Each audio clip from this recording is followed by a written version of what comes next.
Hello, and welcome back to Speak English Daily. Hi everyone, we are very happy to see you here today.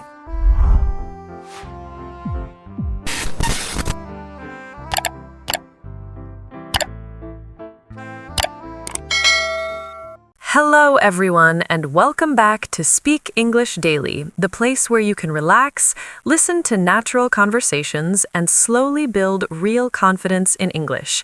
I'm Anna, and as always, I'm here with Mike. Hi everyone, it's great to be back.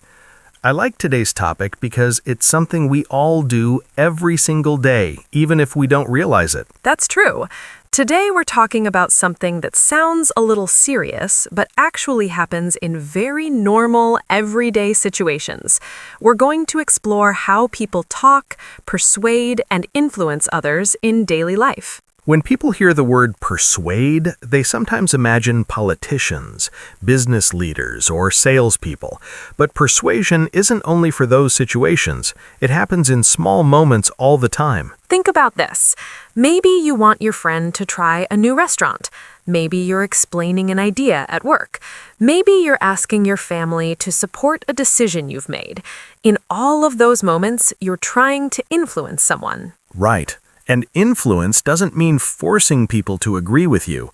Good persuasion is really about communication.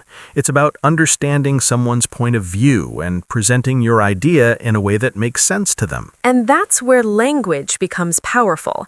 Sometimes people think improving their English only means learning vocabulary or grammar, but communication is also about how you express ideas, how you respond to disagreement, and how you guide a conversation. I've noticed something interesting about persuasive people.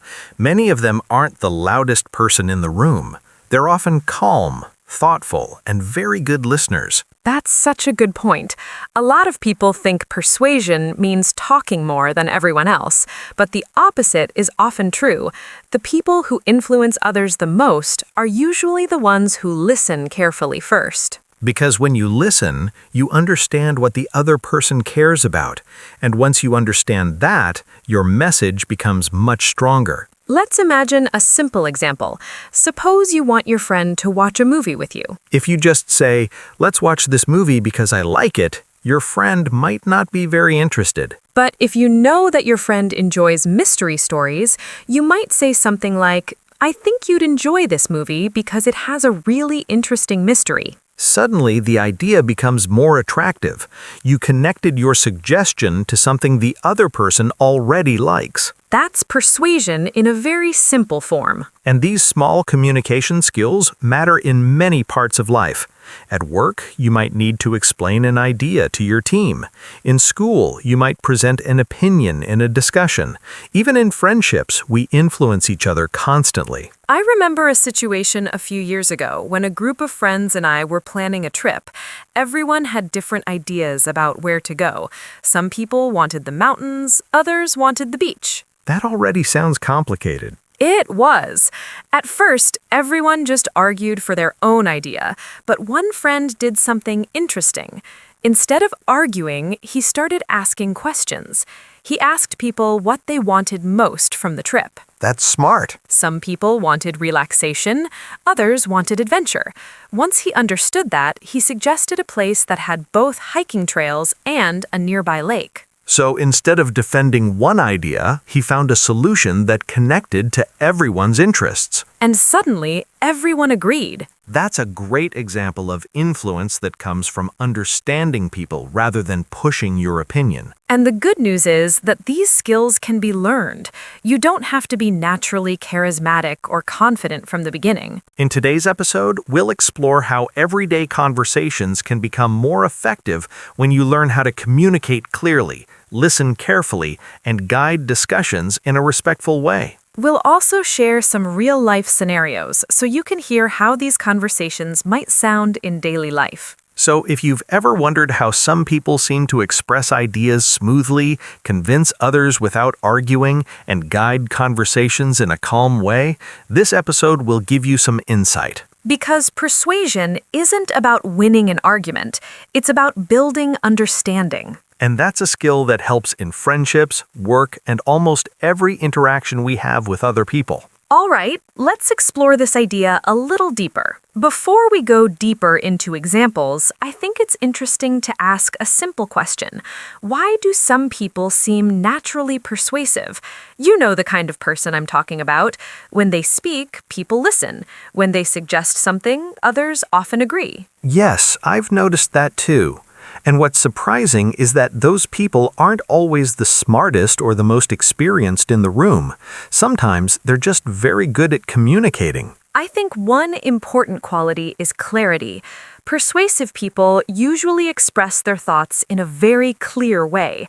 They don't confuse people with complicated explanations. That's true. If your idea is hard to understand, people will feel uncertain. And when people feel uncertain, they usually say no. Right.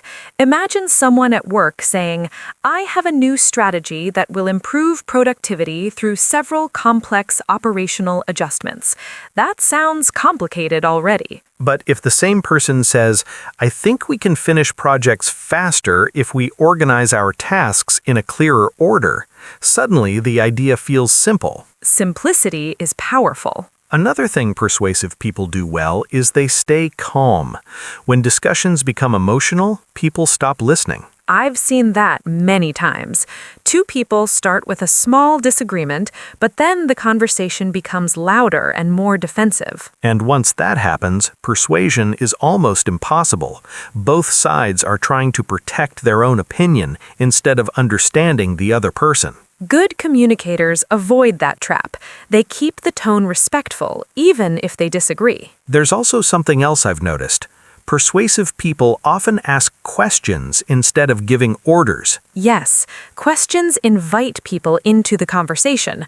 Orders push people away. Let's imagine a simple situation. Suppose you're working on a group project and you think your team should change the plan.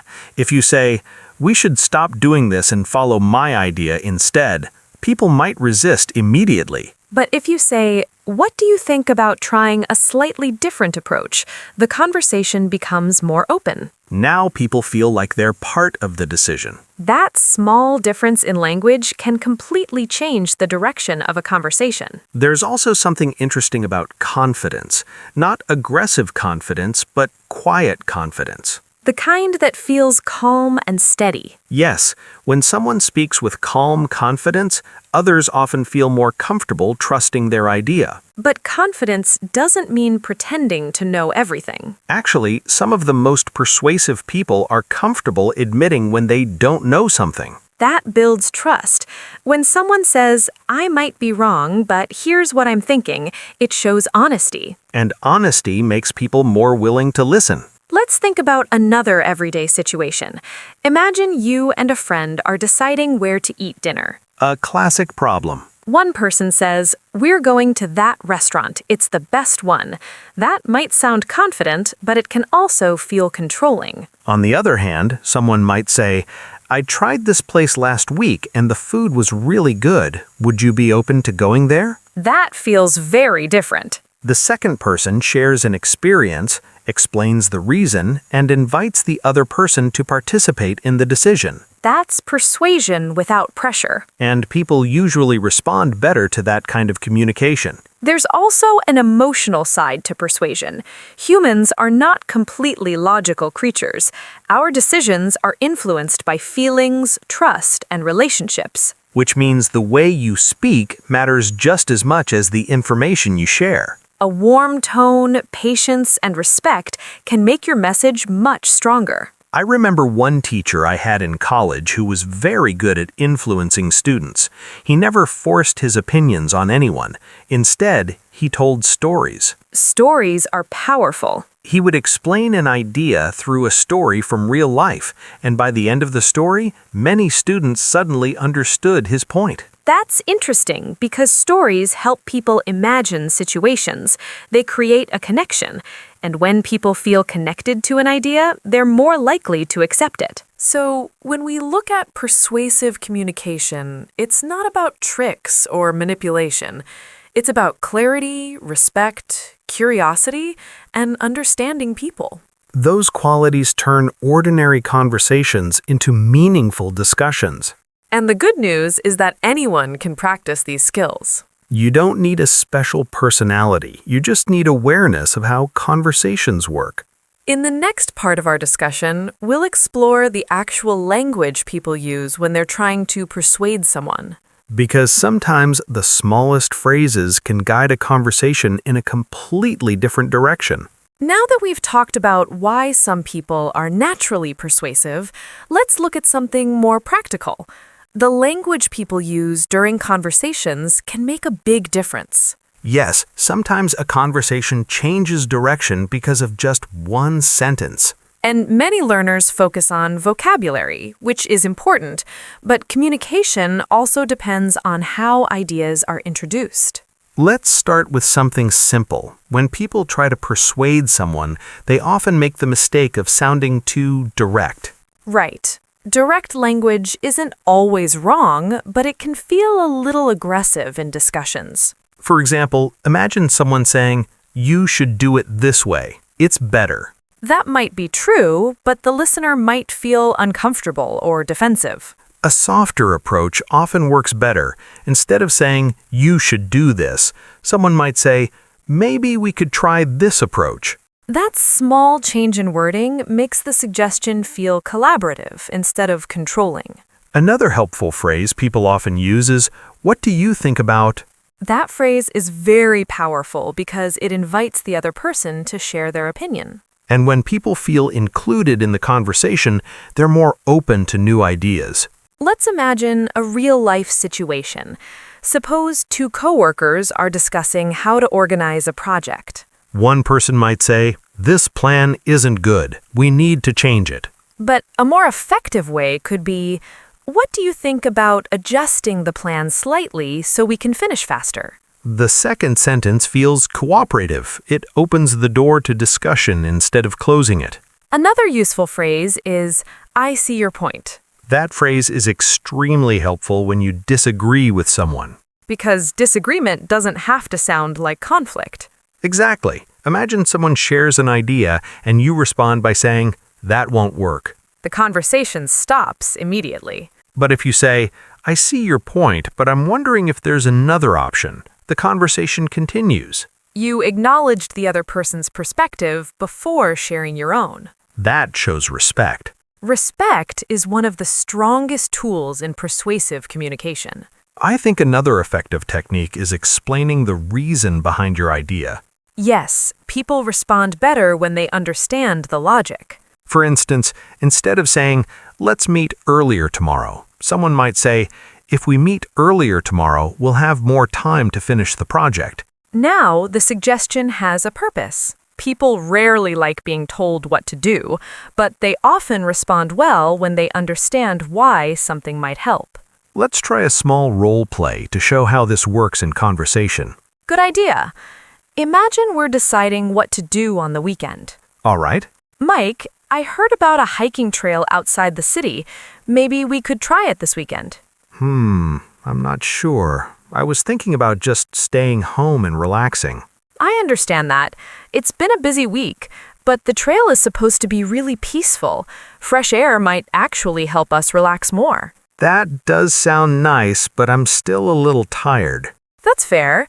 What if we go for a short hike in the morning and come back early in the afternoon? A shorter trip might work. That way we still have time to rest later. See how the conversation slowly moves toward a solution? Yes, and there was no pressure, just suggestions and adjustments. That's how many real persuasive conversations happen. People explore ideas together. There's another phrase that can be very useful when presenting an idea. From my experience. That phrase makes your suggestion feel personal instead of authoritative. For example, someone might say, "From my experience, starting the project earlier usually reduces stress later." It sounds like advice rather than an order. And advice feels easier to accept. Something else that helps is patience. Not every conversation ends with immediate agreement. Sometimes people need time to think about a new idea. If someone feels rushed, they may reject the idea even if it's good. So persuasive communication often includes patience, understanding, and thoughtful language. When those elements come together, conversations become much more productive. And the best part is that these phrases and habits can be practiced every day. In the next part of our episode, we're going to explore a longer real-life scenario where persuasion happens in a casual situation between friends. You'll hear how a conversation can slowly move from hesitation to agreement through simple communication techniques. Let's imagine a very common situation between friends. Sometimes persuasion doesn't happen in serious meetings or formal discussions. It happens in simple decisions, like choosing how to spend your free time. That's very true. Small conversations are actually where we practice persuasion the most. So let's say it's Friday afternoon, the week has been busy, and we're both thinking about what to do on the weekend. And in this situation, I'm going to try to convince you to try something new. All right, I'm ready. Anna, have you heard about that new outdoor market that opened near the river? I think I saw something about it online, but I didn't read much about it. Why? I was thinking it might be fun to visit this weekend. I don't know. Honestly, I was planning to just stay home and relax. This week was exhausting. I completely understand that. Long weeks can drain your energy, but that's actually why I thought the market could be interesting. How so? Well, from what I heard, it's not crowded like a big shopping center. It's more like a quiet place with food stalls, local artists, and live music in the background. That does sound pleasant, but going out still feels like a lot of effort right now. That makes sense. Let me ask you something. When you stay home all weekend, do you usually feel refreshed on Monday? Sometimes yes, but sometimes I feel like I wasted my free time. That's what I was thinking. A short outing could give you a little change of atmosphere without taking up the whole day. Maybe, but I also don't want to spend hours walking around. What if we only go for a couple of hours? We could walk around, try some food, listen to music, and leave whenever we want. So you're suggesting something casual, not a full-day activity. Exactly. No schedule, no pressure. I like the idea of flexibility. Another reason I thought of you is that I remember you saying you enjoy handmade crafts and local art.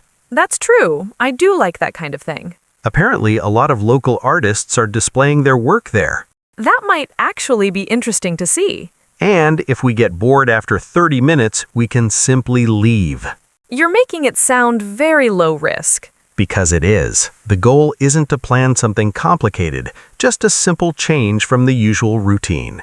You know, when you first mentioned the idea, my instinct was to say no. Why do you think that was? Probably because I imagined a crowded, noisy place that would require a lot of energy. That's understandable. Our first reaction to new plans is often based on assumptions. But now that you explained what the place is actually like, it sounds different from what I imagined. Sometimes persuasion simply means giving someone a clearer picture. I think that's a good way to describe it. You didn't push the idea, you just explained why it might be enjoyable. And I also tried to understand your concern about feeling tired. That helped a lot. When someone ignores your concerns, you become less interested in their suggestion. Listening first often makes persuasion easier. All right, I'm convinced. Really? Yes. Let's visit the market tomorrow morning for a couple of hours.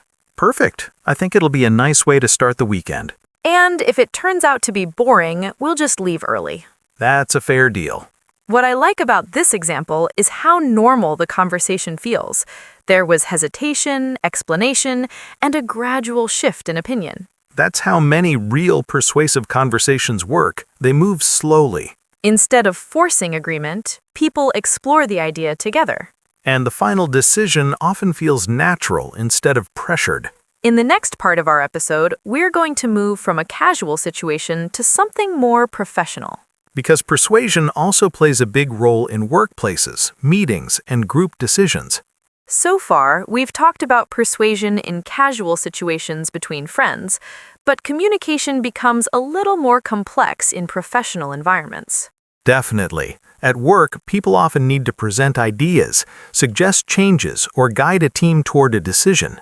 And unlike casual conversations, workplace discussions sometimes include different opinions, deadlines, and responsibilities. Which means the way you present your idea matters a lot. Let's imagine a situation where you and I work on the same team and you want to suggest a new approach for a project. All right, so let's say we're discussing a project timeline. Sounds realistic. Anna, I've been reviewing our project schedule and I was wondering if we could talk about the timeline for the next phase. Sure. Is something wrong with the current plan? Not wrong, but I think we might run into some pressure later if we continue with the current schedule. What makes you think that? I noticed that most of the difficult tasks are planned for the final week. If something unexpected happens, we might not have enough time to adjust. That's a good point, but we've already shared this timeline with the rest of the team. That's true, and I'm not suggesting a complete change. I was thinking about a small adjustment. What kind of adjustment? Maybe we could move one or two of the complex tasks earlier in the schedule. So the workload becomes more balanced? Yes, if we spread out the difficult parts, we reduce the risk of last-minute stress. I see the logic in that, but wouldn't that create pressure earlier instead? Possibly, but earlier pressure is usually easier to manage than last-minute pressure. That's interesting. Why do you think that? Because when problems appear earlier, the team still has time to adapt. That's true. When problems appear near the deadline, there's usually no room to fix them. Exactly. My idea isn't about working harder, it's about creating more flexibility. I appreciate that you're focusing on flexibility instead of speed. In my experience, projects become stressful when everything happens at the end. I've seen that happen many times. If we adjust the timeline slightly, we might avoid that situation. How big of a change are you thinking about? Not a major one, maybe moving 2 tasks from the last week into the second week. That actually sounds reasonable. We could also discuss it with the rest of the team before making the final decision. That would help everyone feel included in the process. Exactly. When people feel part of the decision, they're usually more supportive. You know, I like the way you introduced this idea. What do you mean? You didn't start by saying the current plan was bad, you simply explained a potential risk. That was intentional. People naturally defend their ideas if they feel attacked. And instead of criticizing the plan, you focused on improving it. Improvement feels constructive. Also, you explained your reasoning clearly. I think logic is very important in professional conversations. Yes, but the tone matters too. Your tone sounded collaborative rather than critical. That's something I try to be aware of during discussions. If someone says, "This plan is wrong," people often become defensive. But if someone says, "I'm wondering if we could improve this part," the conversation stays open. That difference might seem small, but it changes the atmosphere completely. Workplace persuasion often depends on that kind of awareness. Another thing I noticed is that you invited the team into the conversation instead of deciding everything yourself. Collaboration builds trust. And trust is essential when people are working together. Without trust, even good ideas can face resistance. So, this example shows that persuasion at work often involves logic, respect, and teamwork. It's rarely about proving that someone else is wrong. Instead, it's about building a better solution together. And when conversations happen in that spirit, ideas tend to move forward more easily. In the next part of our episode, we're going to explore something interesting: why persuasion sometimes fails. Because even when we communicate well, people don't always accept new ideas. We've talked about how persuasion works in friendly conversations and professional situations, but there's another important side of this topic. Sometimes persuasion doesn't work at all. Yes, and that can be frustrating. You explain your idea clearly, you stay calm, and the other person still says no. That happens to everyone. One reason persuasion fails is simple. People don't like feeling pressured. That's very true. The moment someone feels pushed into a decision, their instinct is often to resist. Even if the idea is good. Exactly. It's almost like a psychological reaction. People want to feel that they are choosing something freely. That's why strong persuasion rarely comes from pressure. It usually comes from conversation. Another reason people resist persuasion is fear of change. Change can feel uncomfortable, even when it leads to improvement. Imagine someone suggesting a new system at work. Even if the system is more efficient, people might still hesitate. because they're used to the current system. Familiar routines feel safe. I remember a situation in a company where a manager introduced a new digital tool to organize tasks. That sounds helpful. It was. The tool made planning easier and reduced confusion, but at first, many employees resisted using it. Why? Mostly because they were comfortable with the old method. They knew how it worked, even if it wasn't perfect. So the resistance wasn't really about the tool itself. No, it was about the discomfort of learning something new. That's an important lesson. Sometimes persuasion fails not because the idea is bad, but because people need time. Time to understand the idea and adjust to it. Another factor that affects persuasion is trust. Trust might be the most important element of influence. If people trust you, they're more willing to consider your ideas. But if trust is weak, even strong arguments might not convince anyone. Think about advice from friends. If a close friend recommends something, you're more likely to try it. But if a stranger gives the same advice, you might ignore it. The information could be identical, but the relationship changes how we respond. That's why building trust over time is so valuable. There's also another common mistake people make when trying to persuade others. Let me guess. Talking too much. Exactly. Some people believe persuasion means presenting as many arguments as possible. But that can overwhelm the listener. When someone receives too many reasons at once, they might stop paying attention. Sometimes one clear reason is more powerful than 10 complicated ones. Simplicity helps people understand the idea quickly. I've also noticed that timing plays a role in persuasion. Absolutely. The same idea can receive different reactions depending on when it's presented. Imagine trying to discuss an important decision with someone who is tired or stressed. That conversation probably won't go very well. But if the same discussion happens when both people feel calm and focused, the result could be completely different. Good communicators often pay attention to timing.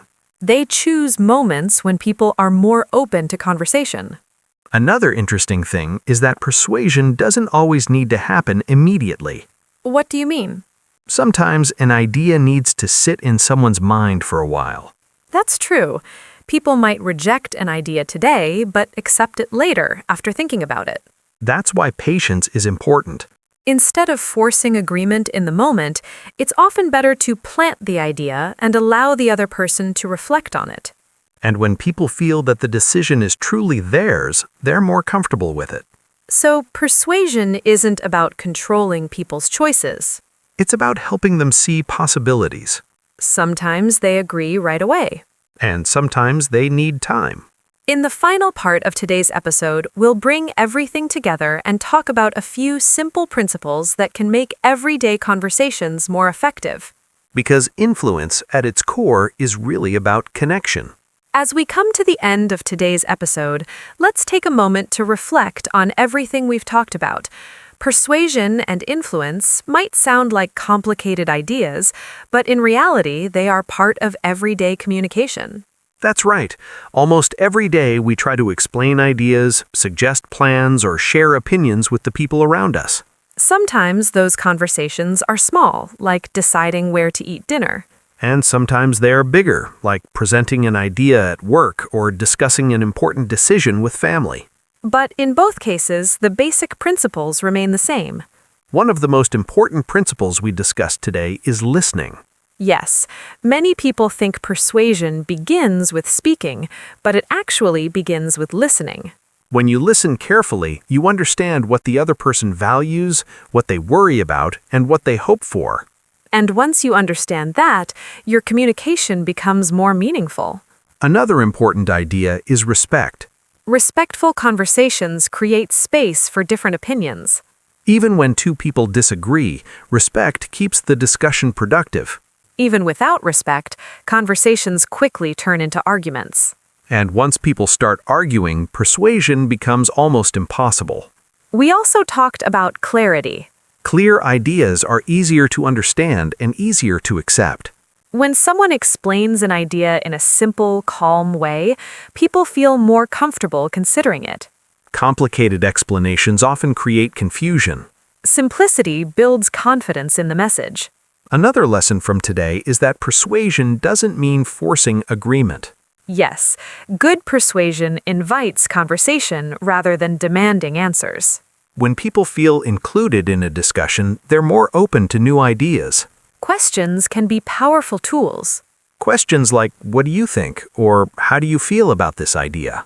Those questions transform a conversation from a debate into a shared exploration. We also saw that emotions play a role in communication. Humans are not purely logical. Our feelings influence our decisions. That's why tone, patience, and understanding matter as much as facts. And sometimes the best approach is simply giving people time. Not every idea needs immediate agreement. When someone hears a new perspective, they may need time to reflect on it. And often, thoughtful reflection leads to better decisions. What I find interesting is that strong communicators are rarely aggressive. True, they're usually calm, curious, and attentive.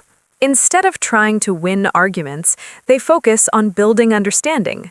That mindset makes conversations more productive and more enjoyable. And these communication skills are not limited to professional environments. They can improve friendships, teamwork, and everyday interactions. The more we practice listening, explaining, and respecting different perspectives, the stronger our communication becomes. And as communication improves, influence grows naturally. Not because people are forced to agree, but because they feel understood.